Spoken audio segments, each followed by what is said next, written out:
Bismillahirrahmanirrahim. Kita lanjutkan materi berikutnya mengenai negative and interrogative sentence, yakni kalimat negatif dan juga kalimat pertanyaan. Sebelum itu, mari kita berdoa terlebih dahulu. Semoga dimudahkan dalam mempelajari materi ini. Rumus yang akan kita bahas ini di bawah ini itu berlaku untuk verbal active, verbal passive, dan nominal. Artinya berlaku untuk semuanya. Kita bahas untuk yang negative sentence terlebih dahulu. Cara membuat negative sentence atau kalimat negatif, letakkan not setelah auxiliary verb yang pertama. Oke. Contoh, lihat pola di sini. Ada subjek, verb auxiliary, ada verb ordinary, maka letakkan setelah auxiliary yang pertama. Jika auxiliary-nya 2, sama, dia terletak setelah auxiliary yang pertama. Jika auxiliary-nya ada 3, sama, terletak setelah auxiliary yang pertama. Contoh, dia telah mengajar bahasa Inggris selama 5 tahun. Telah mengajar, mengajar, berarti dia menunjukkan kalimat aktif. Kita ingin membuat dalam rumus present perfect continuous. Present perfect continuous yang aktif itu rumusnya adalah subject have atau has plus been plus verb ing. Kalau kita susun kalimatnya seperti ini. He has been teaching English for 5 years. Auxiliary-nya adalah has been. Teaching di sini adalah ordinary-nya. Maka kita letakkan not setelah auxiliary yang pertama. Mana? Has. Berarti he has not been teaching English for 5 years. Makanan itu dimasak oleh ibuku. Di, berarti dia menunjukkan kalimat pasif. Oke, kita ingin coba dalam tenses simple past. The food was cooked by my mother. Makanan itu dimasak oleh ibuku. Letakkan setelah auxiliary yang pertama was, berarti the food was not cooked by my mother. Contoh berikutnya adalah dia akan menjadi istriku. Akan menjadi itu sebuah kondisi atau keadaan, berarti dia menunjukkan kalimat nominal. Oke, kita akan coba dalam rumus simple future. Berarti she will be my wife. Dia akan menjadi istriku. Will be. Nah, auxiliary-nya adalah will. Maka letakkan not setelah will. She will not be my wife. Kita tinggal menambahkan not saja setelah auxiliary yang pertama. Berikutnya untuk kalimat interrogatif atau kalimat pertanyaan.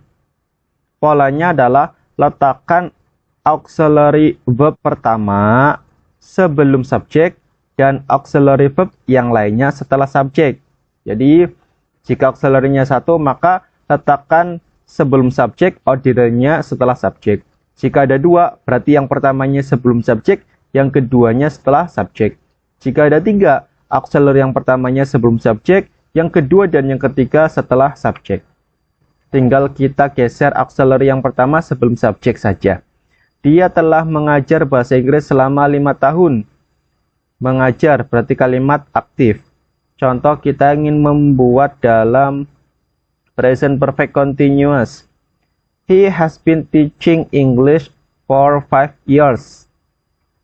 Maka kalimat pertanyaannya kita tinggal geser auxiliary-nya.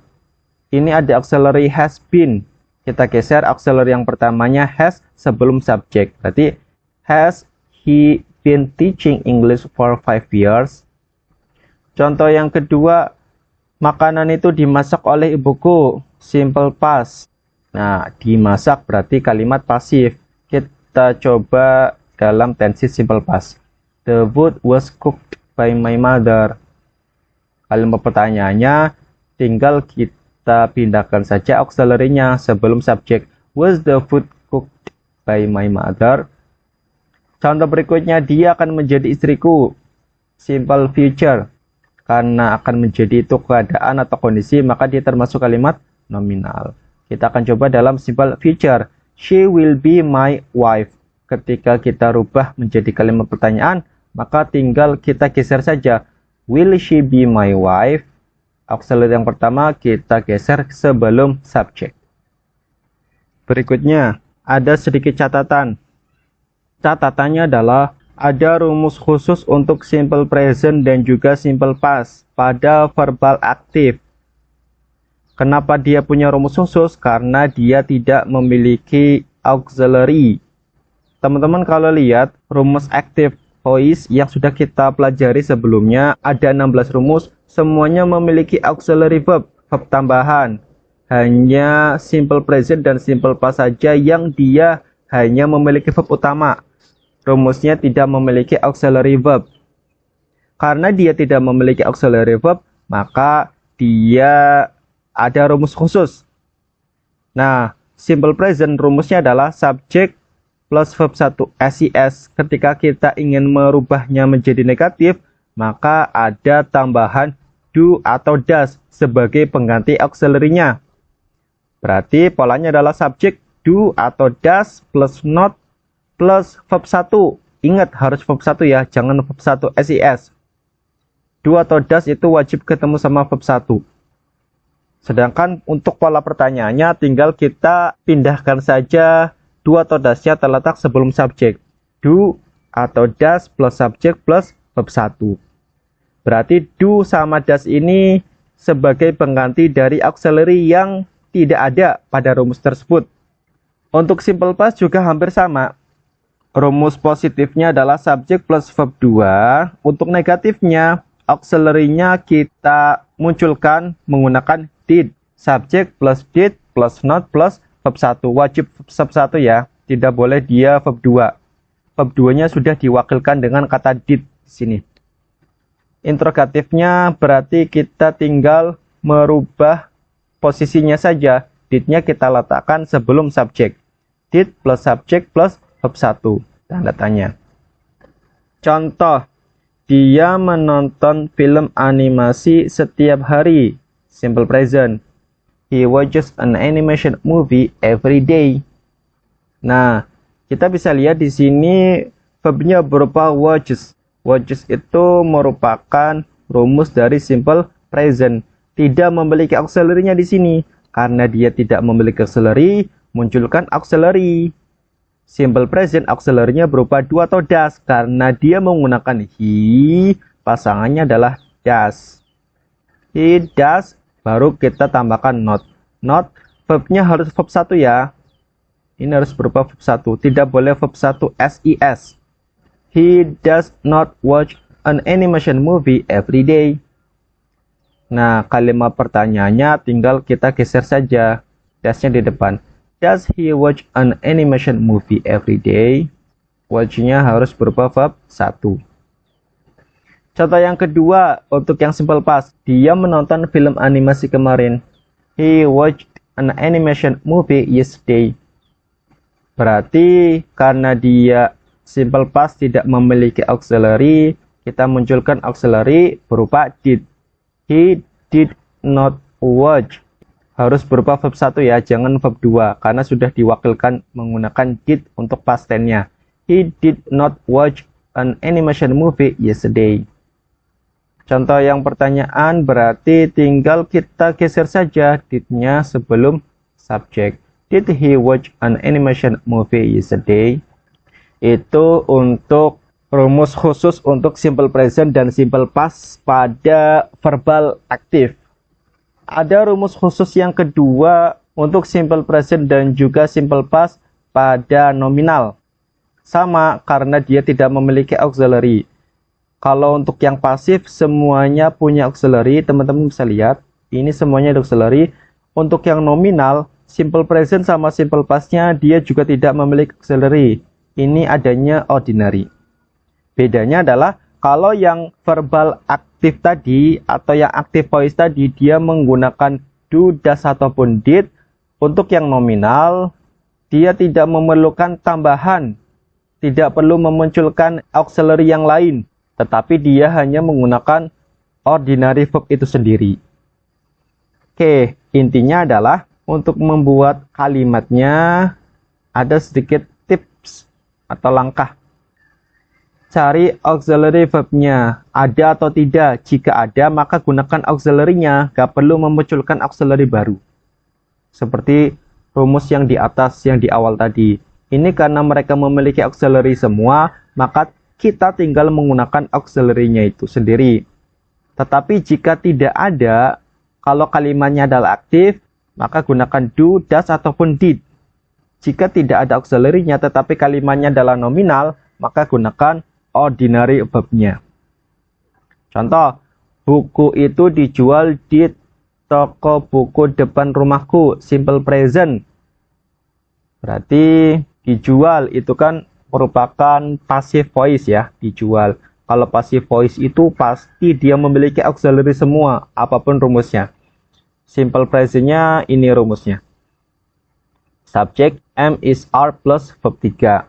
Berarti the book is sold at the bookstore in front of my house. Is ketemu sama verb 3. Sell, verb 3-nya adalah sold. Negatifnya berarti kita tinggal tambahkan not setelah is saja, setelah auxiliary-nya. Interrogatifnya tinggal kita geser saja, is-nya terletak sebelum subject. Is the book sold at the bookstore in front of my house? Contoh yang kedua, dia adalah teman ibuku. Adalah, kalau adalah itu identik dengan rumus nominal. Yang dicari adalah simple present. Oke, rumus nominal simple present ini dia tidak memiliki auxiliary. Maka gunakan ordinary verb-nya. She is my mother's friend. Dia adalah teman ibuku. Kalimat negatifnya, karena ordinary-nya sebagai pengganti auxiliary, maka kita letakkan not setelah verb ordinary-nya itu sendiri sebagai pengganti dari auxiliary. Berarti she is not my mother's friend. Kalimat pertanyaannya berarti tinggal kita geser saja. Ordinary ini yang sebagai pengganti auxiliary kita geser terletak sebelum subject. Berarti is she my mother's friend? Kita tidak memunculkan auxiliary baru, tetapi kita menggunakan ordinary-nya saja. Ini kan ordinary verb. Verbnya cuma satu, berarti dia adalah ordinary-nya. Yang ketiga, saudaraku mempunyai banyak teman. Simple present.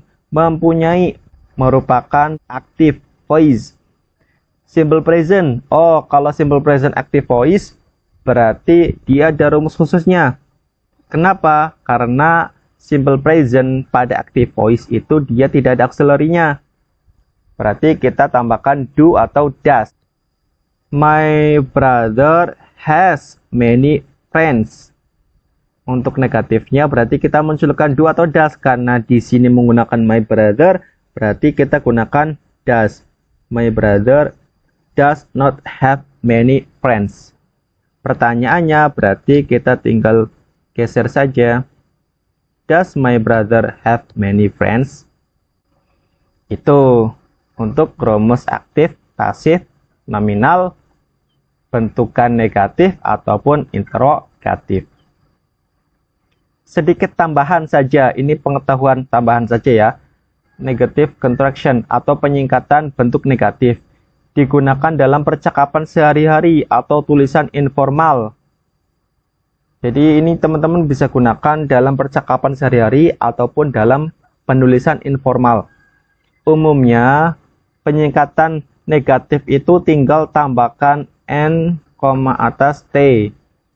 Kecuali untuk can, will sama shall saja, itu nanti berbeda. Dan untuk m itu tidak ada, tidak bisa disingkat bentuk negatifnya. Untuk yang lainnya bisa, misal is not jadinya isn't, are not jadinya aren't, was not jadinya wasn't, were not jadinya weren't, dan seterusnya. Untuk cannot jadinya can't, hanya menambahkan koma atas plus t saja. Shall jadinya shan't, will jadinya won't. Ini yang berbeda cuma 3 ini saja. Sisanya tinggal tambahkan n, atas t saja. Mungkin teman-teman pernah dengar ain't. N itu bentuk dari am not, is not, are not, has not, sama have not. Itu tidak standar. Biasanya digunakan dalam percakapan. Oke, kesimpulannya adalah negative sentence. Cara membuat negative sentence itu tinggal kita letakkan not setelah auxiliary verb yang pertama.